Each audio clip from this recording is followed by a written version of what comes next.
Welcome, everyone. This is our 50-something program on race and the police, or race and criminal justice. And we have a very exciting panel. Look at all those beautiful faces. You can tell that it's going to be an exciting topic today on police and mental illness. So I don't want to delay, but we do have to acknowledge the land on which we reside at Cal State. We recognize that California State University San Bernardino sits on the territory and ancestral land of the San Manuel Band of Mission Indians, Uviatiam Serrano. We recognize that every member of the California State University San Bernardino community has benefited and continues to benefit from the use and occupation of this land since the institution's founding in 1965. Consistent with our values of community and diversity, we have a responsibility to acknowledge and make visible the university's relationship to Native peoples. By offering this land acknowledgement, we affirm Indigenous sovereignty and will work to hold California State University San Bernardino more accountable to the needs of American Indian and Indigenous people. And with that, I'll turn it over to Dr. McAllister. Welcome, everyone. On behalf of CSUSB, and in my case, I'm the director of the School of Social Work, I'm pleased to introduce this topic of mental health and policing. And we're going to be talking with a group of social workers who I know as colleagues and former students. But what I am going to be introducing is their expertise in this field. They have expertise as direct mental health consumers, as consumer advocates, as mental health practitioners, and partners and trainers with police and mental health crisis situations. As a social worker in a mobile mental health crisis team, I frequently worked in conjunction with police departments to ensure the health and safety of mental health consumers and communities.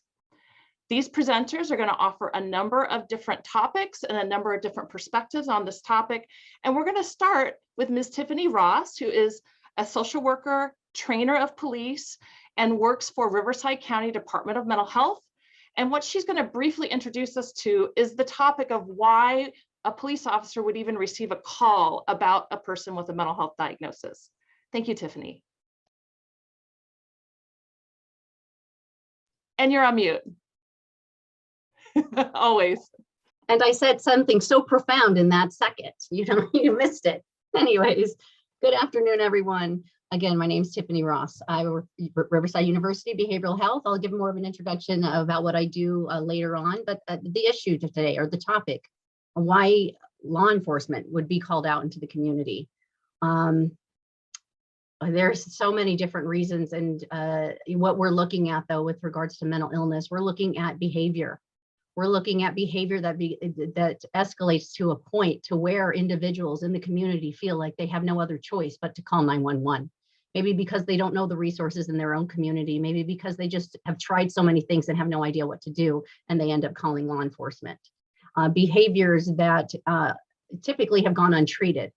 Undiagnosed and or diagnosed mental illnesses like schizophrenia. And with schizophrenia, without treatment, with these psychotic symptoms, the disorganized speech, the bizarre behavior, the delusions, the paranoia, the hallucinations, all of these things that an individual believes to be real. It is real and terrifying and scary, and voices that are saying to kill yourself or to hurt others. And maybe not because they're going to hurt you, but because you need to protect yourself or the world or the universe. And so I have to do this. It's not an option. And so you have an individual who is, because of their psychiatric symptoms, putting themselves or putting others at risk. And so law enforcement is called out. Or you have an individual who might be diagnosed with bipolar disorder and who is in a manic episode, and again, untreated. I am invincible. I can go out in the middle of the street and I'm not even thinking about cars hitting me or that I may injure somebody else. I'm just, this is fun, this is exciting, here I go. Not realizing, because I'm disoriented, impaired thinking, cognition. These are just some of the things that individuals, that why law enforcement would be called out. Someone who was suicidal. Yes. So I could go on and on, but I don't know if that's enough for you, Carolyn, or. I think that's a perfect introduction. So what happens is someone in the community recognizes these symptoms, is concerned, and often what happens is they first make a call to 911. And when 911 is called, almost always it's going to be, at least in our areas in the Inland Empire, the police department that responds. Yes. So what I'm going to introduce now Dr. Laurie Smith. She's a professor, former director of the School of Social Work. She has a long history of interest in mental health and mental health treatments.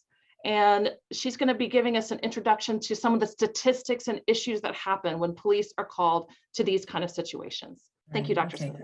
Thank you so much. And I'm thrilled to be here, thrilled to be speaking to this topic. And I actually learned more from doing a bit of background in this. So one thing we can take away from this presentation is that people with mental illness are overrepresented in all aspects of the criminal justice system.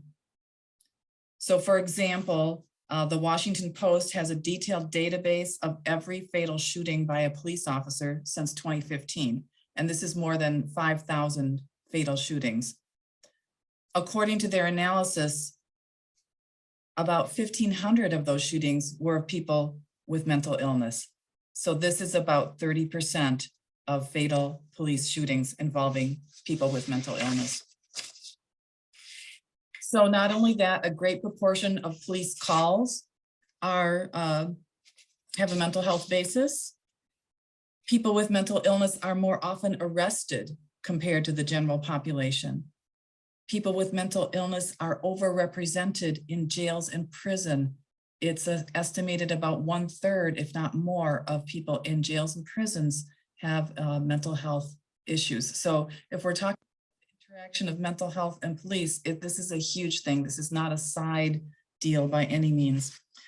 Now, closer to home, a 2020 study by the California Health Policy Strategies found that the share of California's statewide jail population with either an active mental health case or a prescription for a psychotropic medication increased significantly between 2009 and 2019. So this is an issue that is increasing. It's not an issue that's decreasing.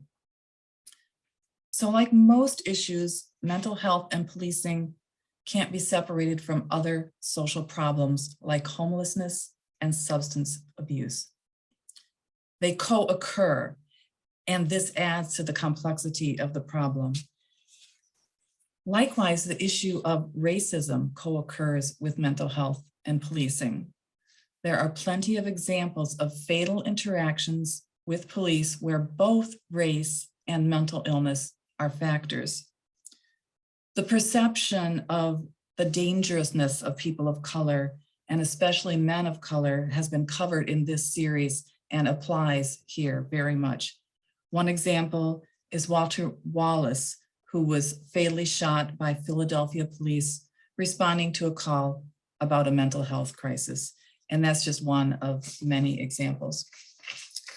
According to one source, since the pandemic's onset, Black people have accounted for a disproportionate 20% of the nearly 300 Americans with known mental illness who were fatally wounded during police shootings. So again, we're seeing this is not some small, tiny percentage. This is quite a bit of overlap here.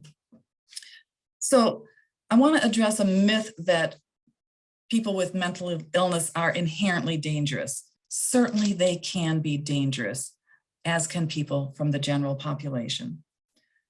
So one study found that overall people with serious mental illness were somewhat more likely to commit violence as opposed to the general population. But we're talking about 3% versus 1%. With a co-occurring substance disorder, the likelihood of a violent act did increase. These researchers did conclude that there is a link between mental health and violence, but at the same time, most people with severe mental illness are not violent. So we need to keep that in mind. And this I found fascinating. In another analysis that they did, they compared discharged psychiatric patients who did not also have a substance use disorder with people in their same neighborhoods. And they found that the rates of those people's violence over time was the same as the rates in the neighborhood. So in other words, when neighborhoods are unsafe and poor and high in crime, violence is an equally likely outcome, whether a person has a mental illness or not. So it's a myth that people with mental illness are inherently much more dangerous than the general population. However, they are much more likely to harm themselves, and they are much more likely to be the victims of violence as compared to the general population. So given the extreme overlap of policing and mental illness issues, what are some models? And I'm going to go over this very briefly because our other experts will talk about models more. But what are some models for intervention and prevention that can lead to better outcomes for people with mental illness interacting with police? Okay, so one model focuses on training police how to interact better with mentally ill people. So a quick review of these programs shows that nationwide, there's great variation, and it can vary from a one-day training to 40-hour trainings. And then sometimes only certain police teams get the training, and sometimes only supervisors might get training. So there's no blanket standards for this. However, in California, there is a law, SB 11, that requires police to get 15 hours of training to better prepare officers to recognize, de-escalate, and appropriately respond to persons with mental illnesses, intellectual disability, or substance use disorders. The law further states that in all of these 15 hours, they're going to also get training that addresses stigma, be culturally relevant and appropriate, and include training scenarios and facilitated learning activities. So that's a nutshell of the train the police model. Another model is for police to collaborate with what are called non-criminal calls related to mental health, homelessness, or substance abuse with mental health issues. So this is where mental health professionals go to the scene with the police in the police car. So they collaborate, going together. But there's yet another model to dispatch non-police teams to such situations. So the police don't go at all. And there's a long running example of this called the CAHOOTS program in Eugene, Oregon. So calls coming into 911 or non-emergency lines can ask for CAHOOTS and be connected to them. The team that responds to those calls does not include police. There is a crisis intervention worker who is skilled in counseling and de-escalation techniques, and a medic who is either an EMT or a nurse. And CAHOOTS is responding to over 50 calls a day. And this is real interesting, talking about funding or defunding. It's estimated to save over $8 million a year by handling crises that would otherwise fall to police. The last model I want to mention is an entirely community-based model called Community Action Teams 911, or CAT 911. This is a California-grown model that is not linked to the police or to an emergency dispatcher. It uses a community organizing model to strengthen communities to be able to prevent and manage crises themselves. There are currently 15 CAT teams in Southern California, including one in Riverside. They are at the stage of doing community organizing with this goal of empowering communities and eventually implementing these community care teams that would respond to crisis situations. So this is a vision, this is a goal. They're not doing it yet, but that's part of the vision. So that concludes my brief overview of the seriousness of this problem and some myths about the problem and some current models to address the problem. Thank you so much, Dr. Smith. I'd like to next introduce Mr. Troy Mondragon. Mr. Mondragon received his MSW from us in 2015, am I right? That's correct. Great. He also got his bachelor's from CSUSB in sociology, correct? Yeah, that's correct. 2010. Okay, great. Good. I did my homework. Mr. Mondragon is here because he started presenting on this topic at the age of 15.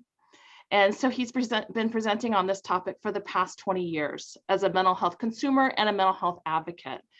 And he currently does speaking on this topic. He provides podcasts and other information on his website, which is Mental Health Insights. Am I correct? That's correct. So you're more than Yes. welcome, Mr. Mondragon, if you want to post a link to that so that our Thank you. students could access your website, that would be great.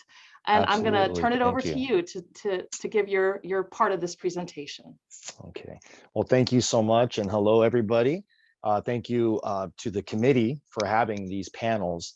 It's an ever important topic, and so much needs to be addressed. And we're at a point in our history, our present, where we have so much more to address this problem in a progressive way. So thank you for having this, and the university for having it, and Dr. McAllister for having us lead the School of Social Work to suit up and show up and do what we do as social workers. So I'm very happy to be a part of the team. That being said, I'd like to loop back to what Dr. Texera had said. And, as we began in acknowledging the land. And so with that, I spoke with James Ramos this morning a little bit ago, just through text, but he sends his best. And for those of you who don't know who James Ramos is, he was the chair of San Manuel. He is our community champion for mental health and Indigenous Native American matters. And he's also the first Native American State Assembly member of California. So if that's any kind of take on where we're at as a community, I hope that that's taken for the hope that it's certainly meant to provide. So thank you all for being here. My name is Troy Mondragon. Hola, buenas tardes. And when we're talking about mental health and policing, it's so dynamic. And so my part as a consumer advocate has taken me in a lot of different areas, and my colleagues that will be speaking soon, I hope to not overlap too much on what they're saying, as certainly they have important material to share with us. So as a consumer, I was hospitalized at 14. And as Dr. McAllister said, I've been in this speaking for over 20 years now, because I'm going to be turning 40 in another year. So it's just the clock keeps ticking. However, I've seen so much progress on the matter of mental health and policing over these 2 decades. And our area, our dual county area, which consists of Riverside County and San Bernardino County, are a very progressive region as it comes to this, and the working with Riverside County Sheriff's Department, San Bernardino County Sheriff's Department. And as we come together to better understand the issue of mental health and policing, we are learning how we can work together in collaboration, as well as the de-escalation tactics and the different models. Again, that's been shared about, and there'll be other people sharing later on the ins and outs of those. I want to emphasize the importance of mental health and policing as a dynamic matter, because so often we have trauma that is equal parts at these scenes where officers are oftentimes called. And because the victimizing is not necessarily likely to be done by people in mental illness, what can end up happening is a system inefficiency, because our officers are there to show up if there's a crime, is somebody being hurt, if nobody's in danger, well, what are they to do? So there's a gap. And as we've progressed, we've been able to fill that gap with different programs and social workers. I was a member of the Behavioral Health Commission for San Bernardino County for 7 years, and got to participate in some of those services. And what I found most important is that when we work together to address an issue that isn't singling one person out or trying to find more problems, but solutions, everybody on the team is able to work together. And you would be surprised at how close some things can be, but how far away they can be. And what I mean by that are our law enforcement profession, emergency responders that are overwhelmingly working with mental health. Our jails and prisons are overwhelmingly working with mental health, yet we haven't had the services to connect and ensure the safety of everybody involved. So I think that having this panel as a way of furthering that discussion and acknowledging that it is a dynamic problem, but it allows for dynamic solutions. So before running out of time, I want to really talk about what can happen when we embrace this community model. And it allows for, in my experience at least, I've been able to see law enforcement learn about this matter in a way that they haven't had experience with. And then I was also able to learn a lot about the mental health matters for policing in the police force and law enforcement. And so I'm convicted that if we are going to address mental health in policing, we have to address the mental health of the police. And a lot of these programs are there helping with that, because we simply can't have people in a position to respond to emergencies and they're in emergency as well. So I think as we go forth dynamically and we support our law enforcement as well as support our community members, we're going to see that we can prevent further tragedies, such as the one we had on Cal State's campus 10 years ago. And with that, I would like to celebrate Black History Month, as that's what we're in right now. And when we look at the African American population on our campus and in our community of San Bernardino, we see that while we've done a lot to reach out as a community, there were still services not in place. And 10 years ago, that led to a tragic incident where one of our students, Bart, lost his life, Bart Bartholomew Williams.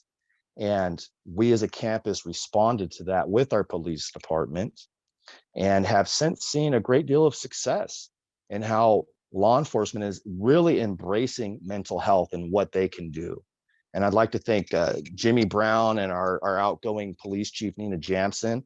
And I'm sure our incoming police chief will be as active with mental health as the formers. So much to gain from this topic. Coast to coast, there is work being done with police, with social workers, with mental health. And I would love for you all to look into an organization called NAMI, the National Alliance on Mental Illness, at nami.org. We also have the San Bernardino County Behavioral Health at sbcounty.gov/DBH. And you may be interested in the African American Mental Health Coalition as well. So again, I want to thank the university and thank the panel, and really just thank our community for being so progressive in this area, because there's a lot of people that are suffering and want to have solutions, and we do have them now. I'm really hopeful. So I hope I could be of some help in this panel and present from a consumer and advocate perspective. And yeah, the company and book is coming out, which is Mental Health Insights. And we are dedicated to working with all aspects of mental health in policing and mental health in the community.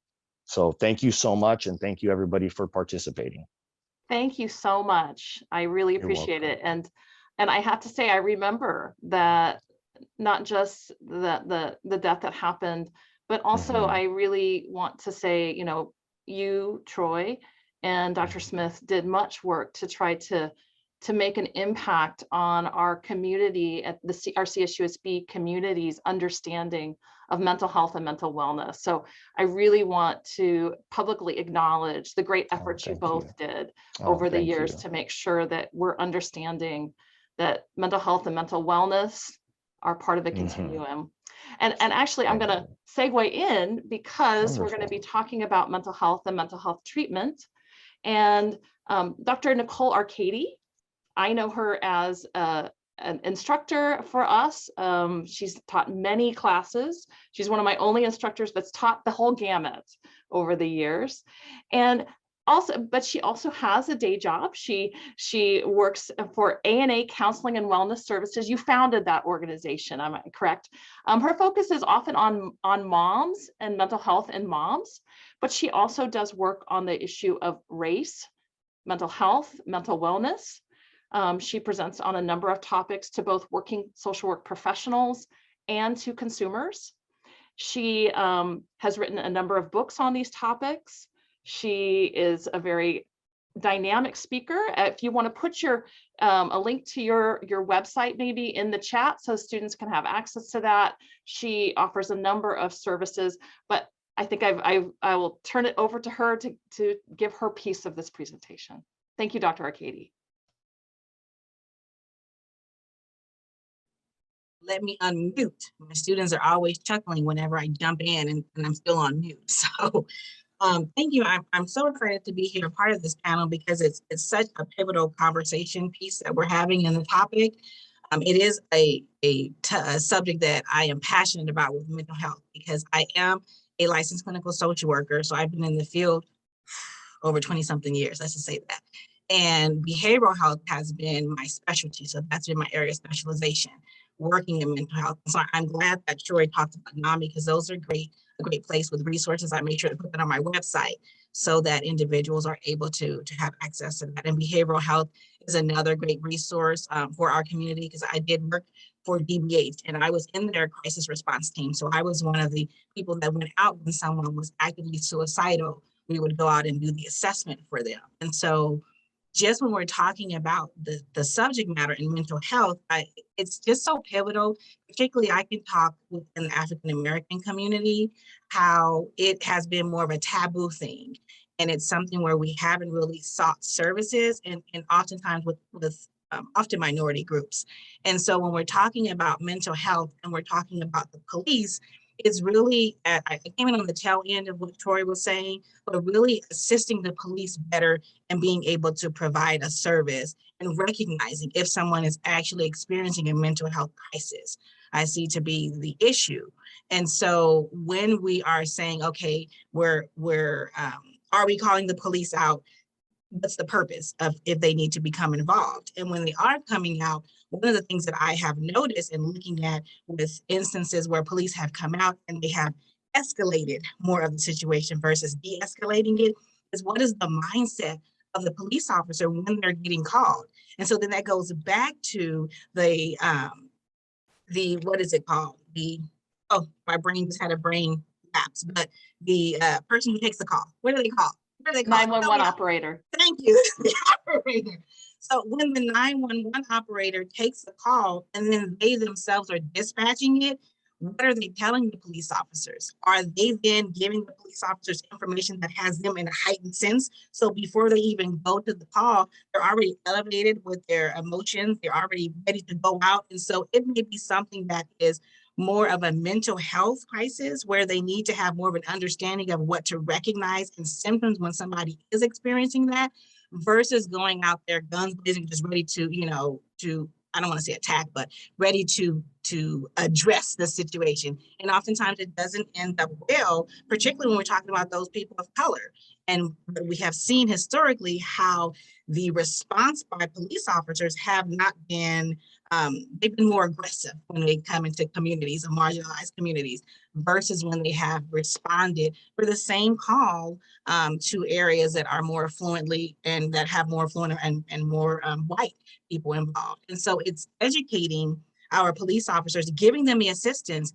There are different areas where you have social workers working with law enforcement, and that actually helps because we have been trained on what to do and what to assess and what to look for, because police officers are not. But there are certain things such as first aid mental health, a first aid mental health aid, where they can be trained on what to look for, so they can be knowledgeable, at least if someone is experiencing a certain type of mental health crisis where they need to call for additional services, because that's not what their training is. So I always look at it, and what research has shown is education is very key. But then when we educate, what do? Because we know that knowledge is power, but if you're not applying that knowledge, right, and actively doing something, then it becomes pointless, right? And so my aspect is really looking at making it more of a community. Are the police officers, you guys may have already mentioned this, but are there more things where they are getting involved in the community so they become a part of the community? And then you have police officers who don't even live in the community, but they are policing the community. That makes it more of a challenge because they don't have the buy-in of the community, and they themselves don't see themselves as part of the community. They come in as, I am the enforcer. And that's a problem versus if you have someone who is from that community, they have more at stake, have more of a buy-in, and they are really in tune with the needs and wanting to see it more as we are a community. So what can I do to better serve and protect you as, you know, the law enforcement agency? So I just see it more as a collaborative approach that really assists in addressing the needs of the community. And I think San Bernardino does a great job with having resources available if you are experiencing certain types of mental health crisis. One of the other things is we have now the DBH Crisis Stabilization Unit. So that's where it's 20, not 24, 23 hours you can go if you're having a mental health crisis. You can actually go and get assessed. You can stay there. They can look at medications and look at really assessing you to help to stabilize you in that moment. So there are a lot of resources available. It's just being aware, being aware. And so that access to services is important, but you have to know about the services to even access them. So I think we can do a better job as a community, as getting the word out of what we have available and asking the question to the community, what can we do to better serve you? And as Troy was saying, one of the poster boards that I did, I think it was 2 years ago, for CSUSB. And one of the things that was very shocking to me was within San Bernardino County, we have about approximately 13% African-American population. However, at CSUSB, it was only about less than 9%. It wasn't even, you know, close to what the community represents. So that's another thing. What are we doing to even on the education piece, as far as outreach, to reach out within the community and say, hey, we really want you here. We believe in you. We really want you to be a part of this, you know, this education academia because we know you're in the community. So I would just say for all of us, what are some of the things that we can do more so with reaching out and being more of a collective, because we are all in this together and it's all about being a community. But do we all feel as if we are a community is the question. That's just my speech. Yeah, so many good questions, Dr. Arcady, so many good points that you brought up. And I just wanted to touch on, and my brain just died just momentarily. But I think your point about the community and community education is key here. Because when a person is experiencing the symptoms that Ms. Ross talked about at the beginning of our presentation, people's first gut, if you don't know anything about mental health, if you don't know anything about mental health crisis, your gut is going to be to call 911. And once 911 is called, at least in our communities right now, police are going to respond. But Dr. Arcady's point is so well taken that if our communities know this is a symptom of a mental health crisis, I don't need to call 911. I can use some other resources. And now that I know about this illness, I can proactively work with my family member to seek those services before I need to call 911. So I really appreciate that point.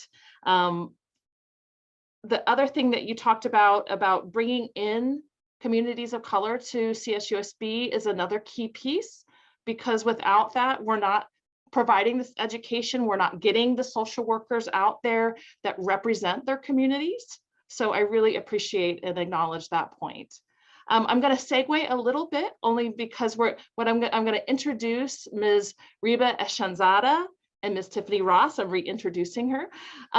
Ms. Eshanzada is going to go first, but both Ms. Eshanzada and Ms. Ross work together at Riverside County Department of Mental Health and doing training specifically with police departments on issues of mental health, mental wellness, and in Ms. Eshanzada's case, working with the Muslim American communities. So both of them are going to be talking about some of these models of practice that Dr. Smith talked about, and we're making sure that police departments, when they are called, are prepared to do this work. and that we as social workers, because all of us here are social workers, are also prepared to work collaboratively and proactively with police departments to make sure that these negative outcomes do not happen in our communities. Thank you both. I guess I'm first. Thank you everybody so much for this opportunity.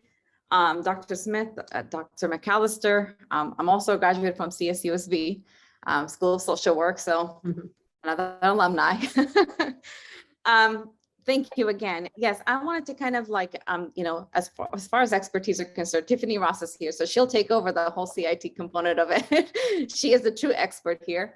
I wanted to kind of, you know, kind of dive a little bit deeper when it comes to police and stereotyping in education, right? So these three components, as a Muslim American in America, that has been the biggest mistrust that we've had so far in the past 20 years. We've had actually illegal surveillance of the Muslim community for the past 20 years after 9/11. And in fact, we have the case of the illegal surveillance and entrapment case right now as of November 8th in the Supreme Court. So we actually, the Council on American Islamic Relations actually sued the FBI for illegal surveillance and having at least 3-4 FBI agents in every mosque to keep that under, to keep everybody under surveillance. And even during the Bush administration and the Obama administration, we have had the CVE. I don't know if you guys have heard of it. It's counter violence extremist.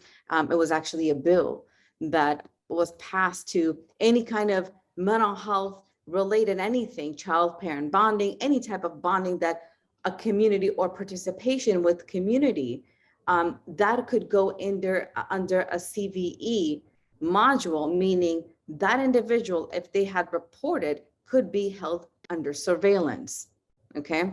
So we have had different bills passed, especially in the 2016 election. So there is a huge mistrust with the law enforcement.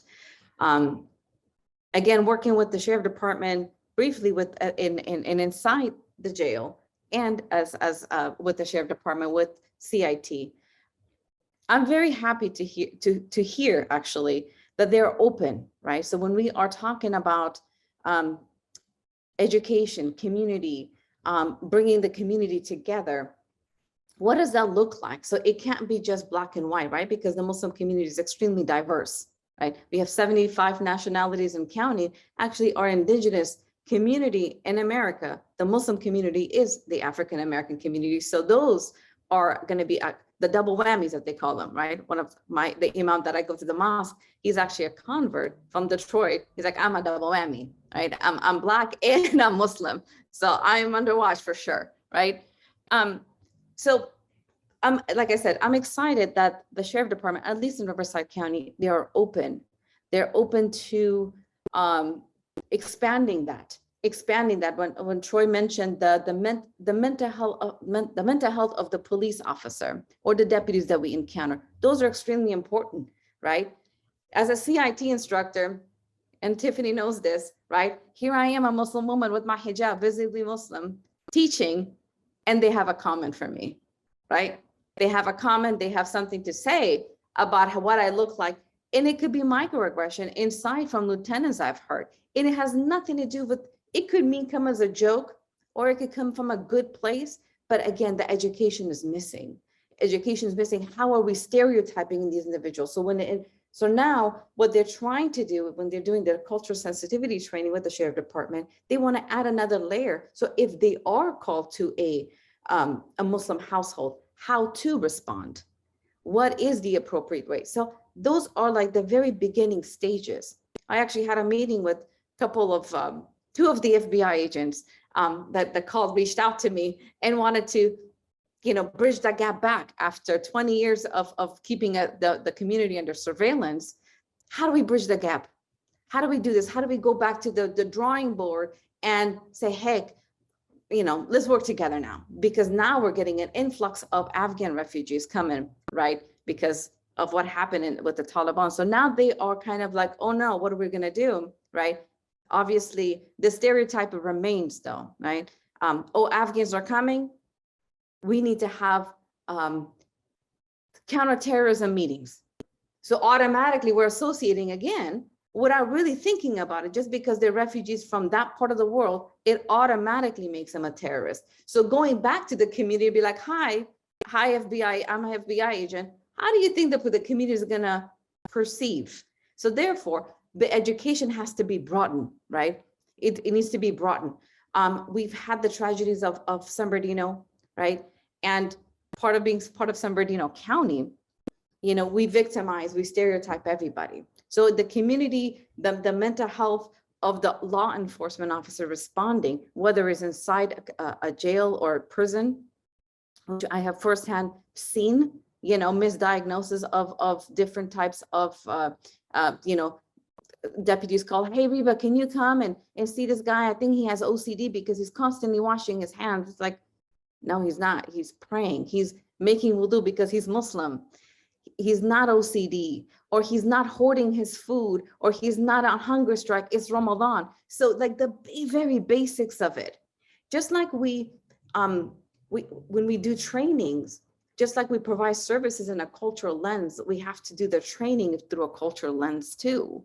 It just can't be cookie cutter training for everybody, right? Because how our community will respond to a law enforcement officer may differ from, you know, obviously from the Black community, from the white community, from different denominations, from the Asian community. But heck, if the name is Muhammad, then they're at the top of the list.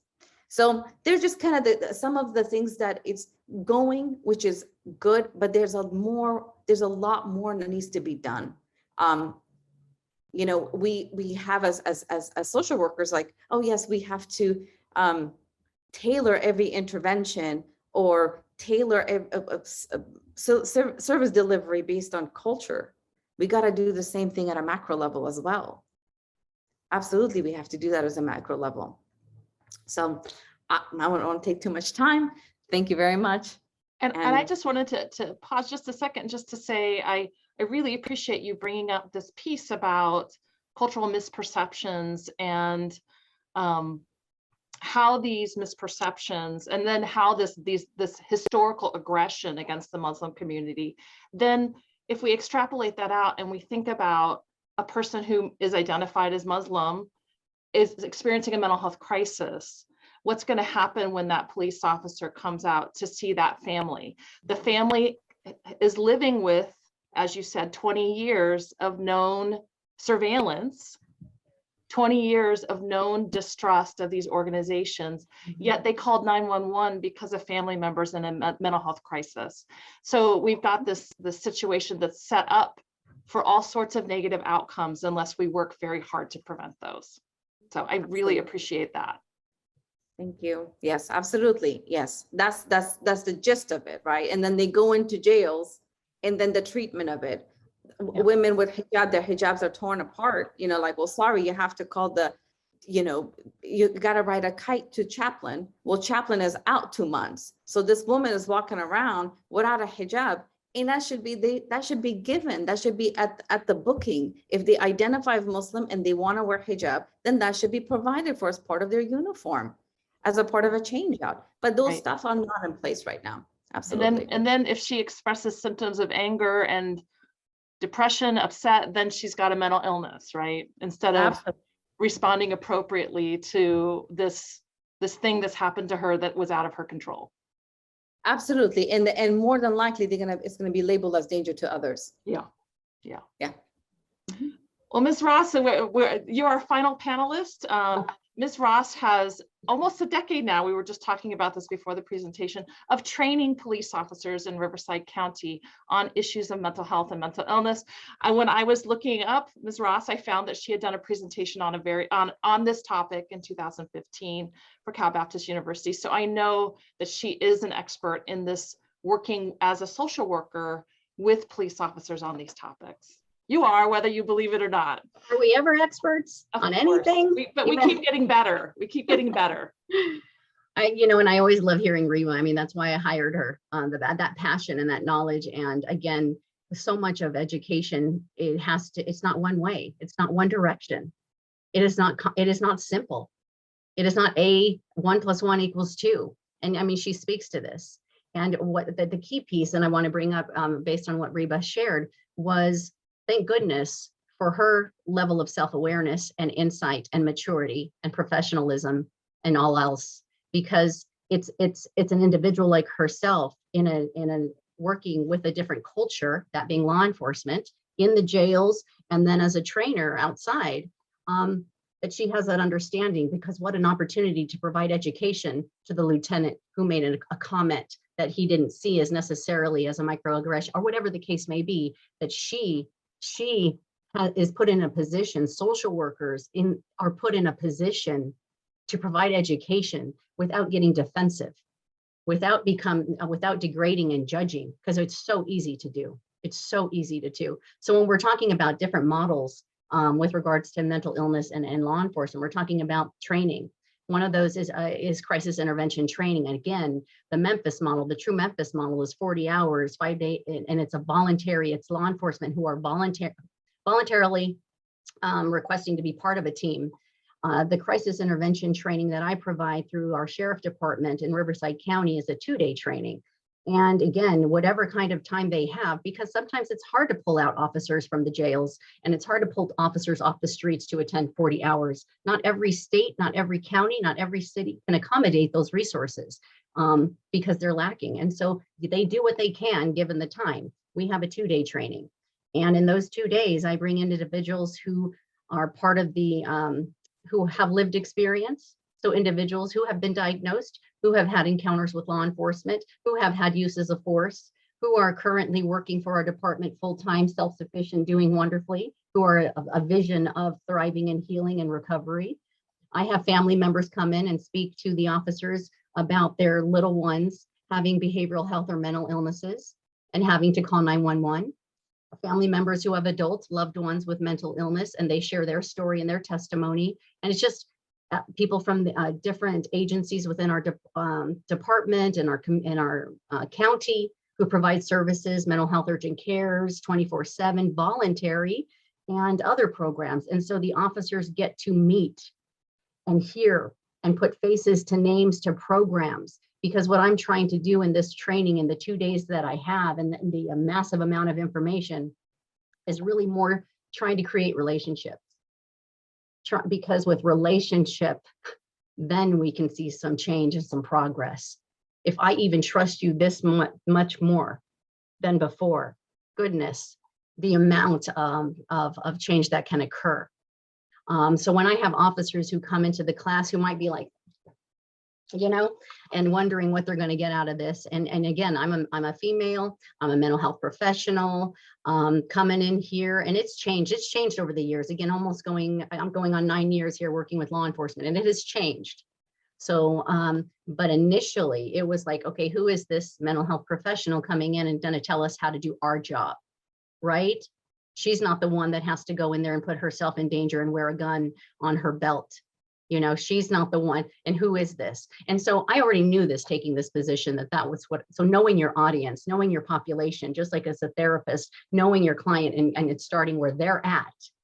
That's what you do. You start where they're at. Instead of judging and criticizing and demeaning, get to know the audience that you're going to try to educate and to relate to and understand their culture and understand their rules and policies, and then go from there.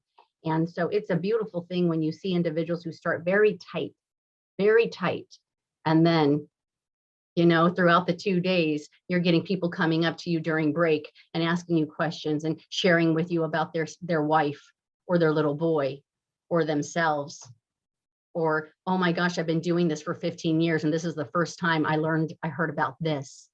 It's pretty incredible. And so that's one model, is training, right? Training and education, but it's got to be a two-way. It's not, I'm the mental health professional, and so I'm telling you to do this. And because someone has a mental illness and they have disorganized speech, that, you know, it's not a get out of jail free card. It's not, you can do whatever you want and be dangerous and then use mental illness as an excuse. Everybody needs to take accountability, everybody. And so education is definitely one model. Another model is like our unit, we have a co-responder model, and that's where I'm the supervisor over here in Riverside County of our therapists, law enforcement. units. And so we have numerous units throughout Riverside County. And if there is a mental health call that comes through 911, then this unit is dispatched. And their goal and their purpose is to divert. This is what can we do? What can we do instead of putting somebody on a hold? What can we find out? What can we assess and learn about this individual? So maybe we can find other options, voluntary options, so that the individual and the family members don't have to call 911, so that they know exactly what you were talking about in the beginning, knowing about the resources in their community. So they don't have to use 911 as an option. They have options, but also too, to be able to identify when they do need to call law enforcement. Because if you could have any other teams come out and handle a situation aside from law enforcement, that's what we want. That's what we want. It's like, let my teams be the last resort, you know, because we have behavioral health teams that respond without law enforcement as well. So it's like, you use them when you can. If there's a danger, is there safety, a level of dangerousness that requires law enforcement, then you use our CBAT, CBAT, community behavioral assessment teams. Then you call them out. And again, what a glorious model too. I know there's been some criticism about having social workers or behavioral health professionals working with law enforcement, because in one way we're contributing to a systemic issue. And I really do see it very differently, because I see the impact we have. I do. And I know we're looking at the macro, the system level, but we're also starting here with the micro and the meso. And if we can make any impact at any of those levels, then I want to be part of that. And so that's CBAT. So the different model with the co-responder teams, and then we have training. I have a lot to, there's a lot to say about these programs, but I definitely have seen the success. And I definitely know it's complicated, but it goes all different directions. It's like, if you want to know about me, then I want to know about you. It's an exchange, a partnership, a collaboration. Thank you so much. And you're absolutely right. When I worked in mobile mental health crisis, I worked in a very rural community. And so we didn't have a bunch of we didn't have varieties of teams. I worked in some communities with maybe 300 people in the community. So, but even then we were able to have a mix of, maybe I, as the social worker, would go out first. Maybe I would go out with the police, or maybe the police would come first and then I would come next. They would know, hey, this isn't our call. This is a mental health call, and they would call out a mobile crisis team. But in those cases where social workers were involved, we were able to make very good assessment of risk and keep people from being harmed, both our consumers from being harmed and from community members from being harmed. And that's everybody's best outcome, right? Yes. It's when everybody walks away from any of these interactions safely with the help they need. Yes. I believe this is the part of the panel where people get to ask questions, maybe panelists of each other. Well, thank you so much. Right now, we don't have a lot of questions. However, I do have some questions. Perfect. Dan Futch, I'm a community activist and president of the Westside Action Group. And I have a list of questions here. One of the things that my job prior to retiring was a firefighter for 34 years with the Riverside Fire Department. Try teaching a group of firemen diversity. So one of the things that we had to do is and you were saying that it's hard for the police to get everybody trained. One of the things that we had to do with diversity is make a mandate that everyone was going to attend the diversity class. And so my thing is that police chiefs need to make the training mandatory. It needs to be mandatory across the board. You can't have a handful of policemen that are trained and the rest of them untrained. So that's first and foremost. One of the things about mistrust with law enforcement agencies, especially with the Muslim community, once they're called into the community, the officers see an opportunity to infiltrate the neighborhood, and it's not just Muslim, it's in all neighborhoods. And once they're called, they see this opportunity. Now I can do this, or I can put somebody in place to watch what's going on over here and so on. And I really feel sorry for them because one of the areas they haven't done very well in is the gang issue. They've not infiltrated the gangs, and the gangs are running ragged, especially in San Bernardino. It's a sad state of affairs. People are dying daily in San Bernardino because of the gang issue. There's so many questions I have. One of them is mental health in prisons. If you talk to law enforcement, they all say that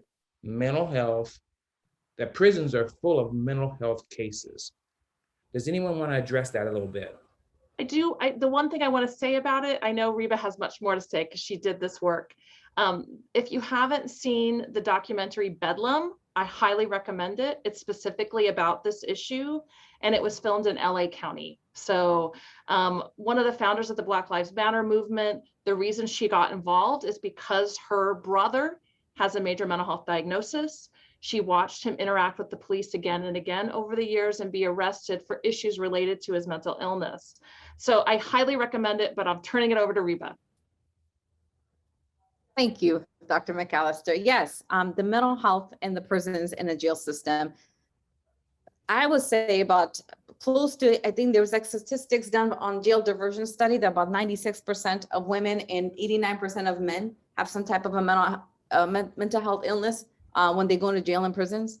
So yes, I'm working at the jail. I work with the female severely mentally ill.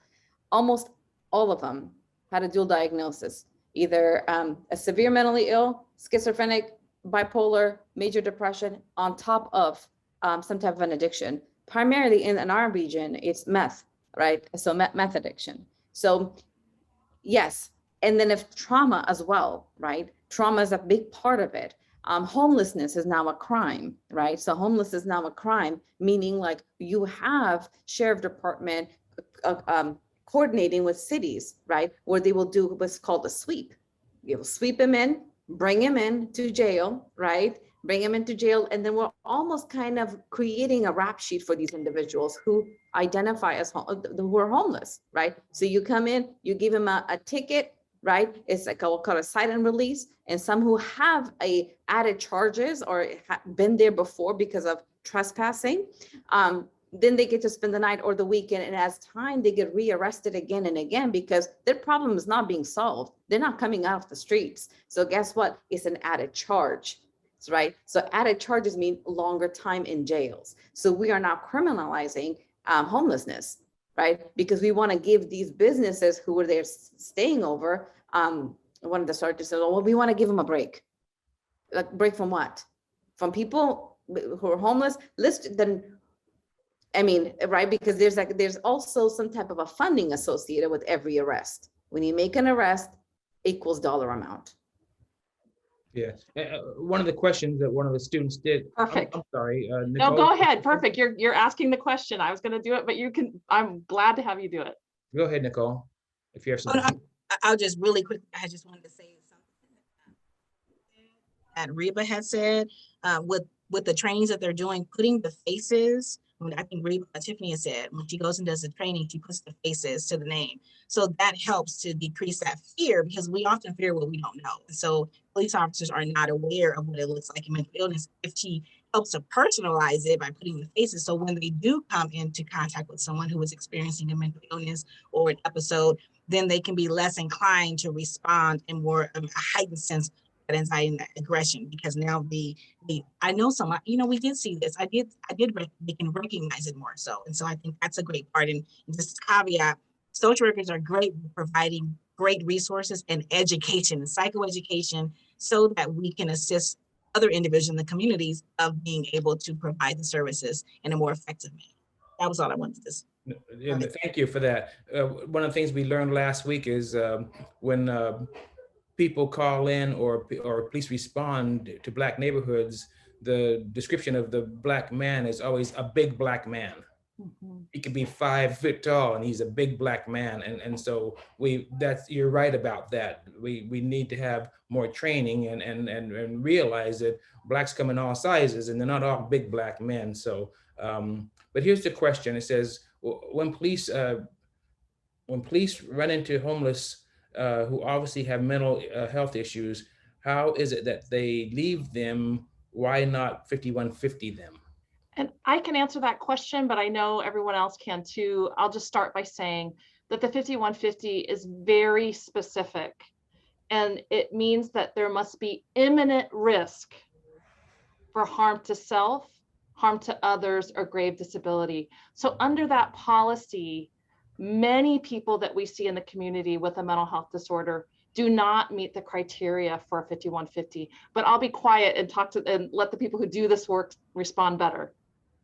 So how I've explained it is, yes, because that happens all the time when they respond to schools, when they respond to homes, when they respond to homeless, community members calling about someone who's homeless, and the law enforcement walks away or that doesn't do anything. We're looking at legal risk. Just like you said, imminent, I use the words legal. We're looking at legal risk. We're not looking at risk. And we're so training the officers and even training my clinicians to when they go out there and they're educating the community, they're educating them about that because people are frustrated and they see somebody in need.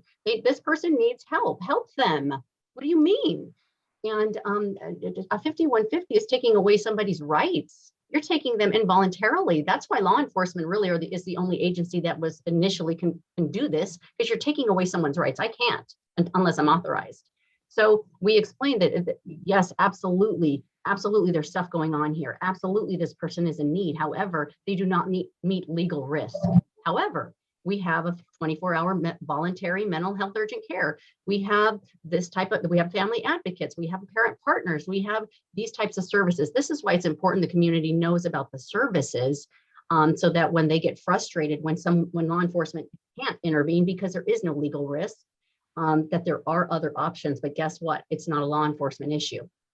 It's a community. It's the individuals need to know about those resources. If I'm law enforcement, it's like I can't do anything. That's not my area. Yeah. And one of the things we have a problem with is community announcements that come on TV. Because I think you're very right. Communities don't understand what's going on, and so we get these community announcements. And what time do they come on? 2, 3, 4 in the morning, where everybody's in bed and no one's seeing these alerts and these the information that needs to be get distributed to the communities and to people who are not in law enforcement, who are not in other things. One of the fortunate things I had as a firefighter is we did a lot of training, and one of the trainings we had is talk down, de-escalate. And so when we go on mentally ill, we would calm them down first, talk to them, and that was through our training. And so that's why I think it's so important that all peace officers get some kind of training. And then the biggest training is, when do I call a mental health person to assist me?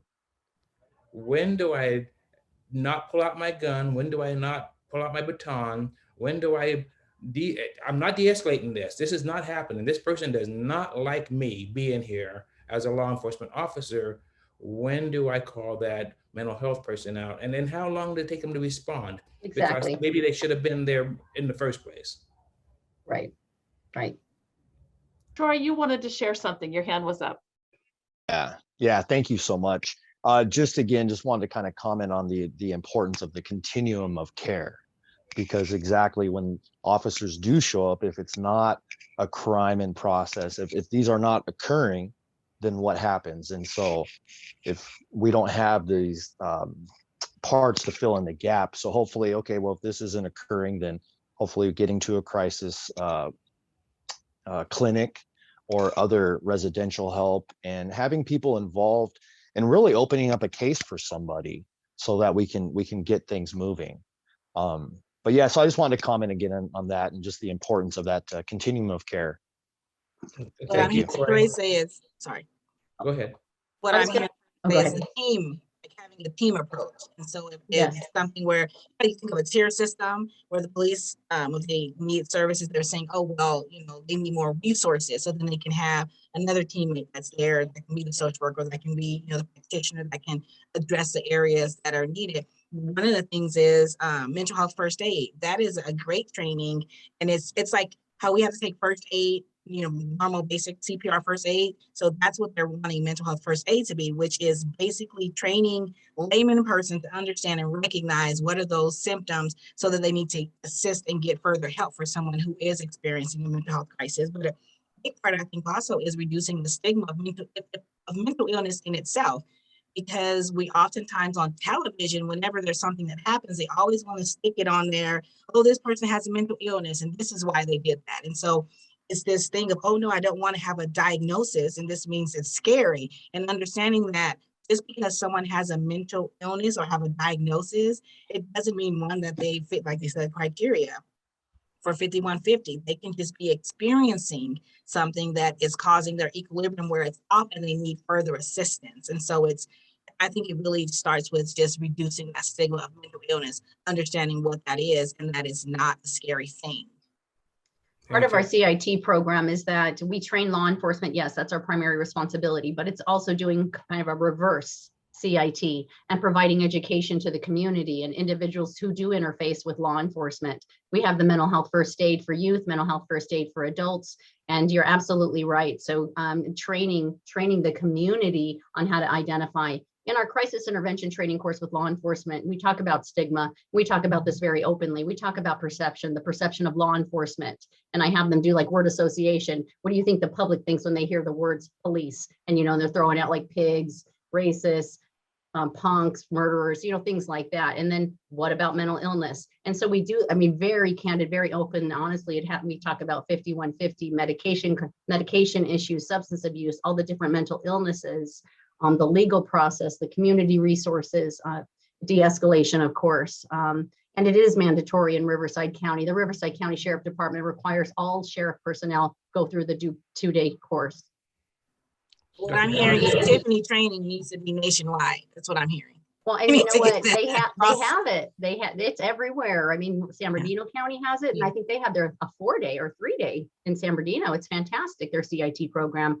LA, Orange County, San Diego, you bet. And the state requires law enforcement to have a certain amount of mental health hours as well. I got to go and teach the academy here once I'm done here. And it's like 21, 24 hours of training just for the academy. That's before they even get into the jails or on the streets. So there's requirements. The state requires law enforcement to have mental health training.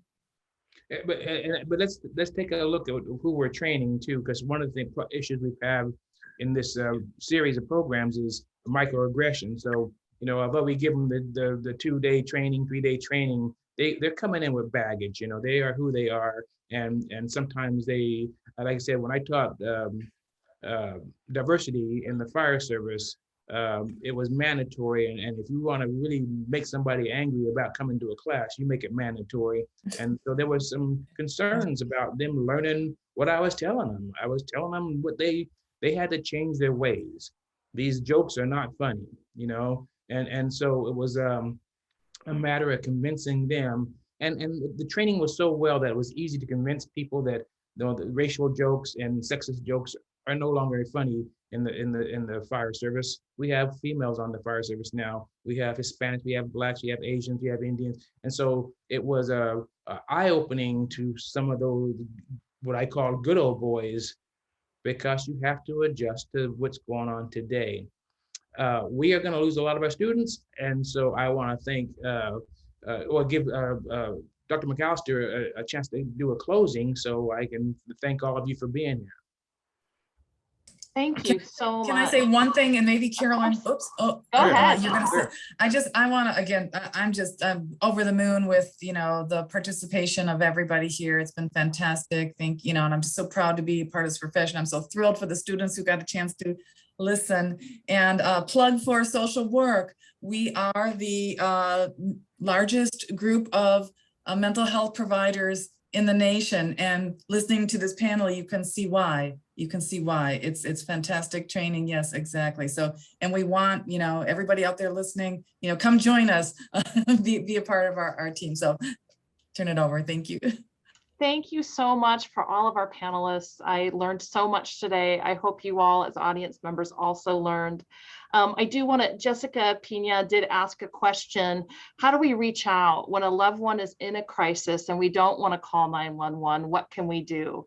And there are mobile crisis numbers for every county. So both San Bernardino and Riverside County have 24-hour mobile crisis lines that you can call. That person who answers the phone can help you triage to make a decision about what might need to happen. It might be that you need to call 911 and that person will tell you that. But if you want to start with a mental health line, you could do that. Troy wants to say something about that. Unmute yourself. Thank you. Yeah, thank you. Thank you. I was trying to take my hand down too. Thank you. Also, we have the new national number coming into effect, which is 988, which is a suicide prevention hotline. It's text and call. Yep. And I think in July that should be nationwide. Yep. So there are options. It's getting easier and easier. Fantastic. That's fantastic. I was just getting ready to say that there should be a number for someone to call for that reason, because no one knows that, and when it comes out, I think it's gonna be huge. So I'm so glad to hear that. Mm-hmm. I just want to thank everyone for being here and participating. I saw the numbers. I'm like, wow, that's a lot of people, and a lot of people that we have on the show. Some of them can be long-winded. You guys were so organized and did such a fantastic job. I thank you. I'm not sure what happened to Mary, but Mary thanks you also. And hopefully we'll do this again. And it's so informative and so much information. So thank you so much for joining us today. And if anyone has a closing, please feel free right now. Thank you all. I want to publicly acknowledge Dr. Smith put this together. So the organization is hers. I'm just here as the MC. So thank you so much, Dr. Smith, for continuing to help us become better communities, especially in the area of mental health. It's so important. But again, I know if I reach out my hand to my colleagues, they pick it up, and that's what we proved today. So yeah. So thank you for being here, and hopefully you can sit in and watch our show. We've been doing, like I said, 50-some shows, and we're going to keep doing it. So thank you so much. Amazing. Thank you for the invitation. It meant everything to us to be invited to talk on this topic. Absolutely. More than welcome. Thank you. Yeah. Okay. Goodbye, everybody. I guess that's it.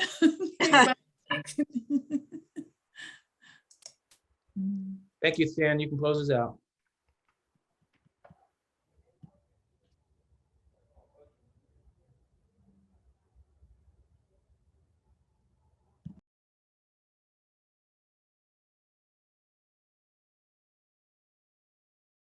Thank you both so much. No, thank you. I was glad I was able to attend. So. You did great. Thank you. Hopefully I'll see you in person.